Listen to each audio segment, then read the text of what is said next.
How you write work instruction. তাহলে work ইনস্ট্রাকশনটা হচ্ছে মূলত এটা কোনো কাজ কীভাবে করা হবে এটাকে বোঝায়। Work instruction explain how to carry out of procedure, মানে কোনো একটা প্রসিডিউরকে কীভাবে ক্যারি করা হবে বা কোনো একটা প্রসিডিউর কীভাবে সম্পন্ন করা হবে, এটা মূলত হচ্ছে work instruction.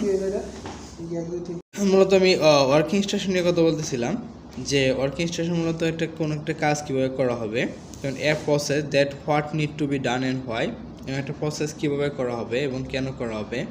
A procedure state how to process need to be done, এটা একটা প্রসিডিউর কীভাবে এটা সম্পন্ন করা যায়। তারপর ওয়ার্ক ইনস্ট্রাকশন এক্সপ্লেন্স, এটা বর্ণনা করে how to carry out of the procedure, কীভাবে এটা প্রসিডিউরটা সম্পন্ন করা হয়।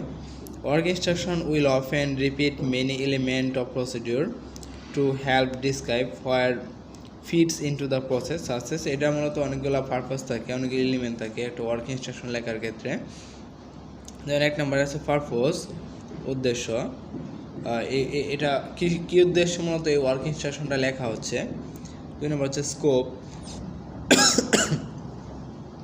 তারপর হচ্ছে ডেফিনেশন, এর সংজ্ঞাটা কি। রেসপন্সিবিলিটি, মানে এই ওয়ার্ক ইনস্ট্রাকশনটা বা এই কাজটা করার জন্য কারা কারা কাজটা করবে। রিকোয়ারমেন্ট, এটা মূলত কী কী রিকোয়ারমেন্ট আছে এই ওয়ার্কটা কাজটা করার জন্য, বা এটার যে পলিসিটা বা এই ওয়ার্ক ইনস্ট্রাকশন যেটা আছে বা পলিসিটা, এটা টুলস অ্যান্ড ইনফরমেশন, এটার জন্য যে টুলস আছে ইনফরমেশনগুলো সেইগুলা। মূলত এভাবে একটা ওয়ার্ক ইনস্ট্রাকশন লেখা হয় কোনো একটা কাজ বা কোনো একটা প্রসেসের উপর ভিত্তি করে মূলত ওয়ার্ক ইনস্ট্রাকশনটা লেখা হয়, যেটা কীভাবে করা হবে। এবং এটা লেখার মূলত একটা স্ট্রাকচার বা স্যাম্পল রয়েছে, এটা আমি নেক্সট ভিডিওতে আপনার শেয়ার করব। মূলত এই ফ্রেজগুলি ইউজ করে পারপোজ, স্কোপ, ডেফিনেশন, রেসপন্সিবিলিটি, তারপর ওই কাজের রিকোয়ারমেন্ট বা প্রসিডিওর, তারপর হচ্ছে টুলস অ্যান্ড ইনফরমেশন, আদার্স।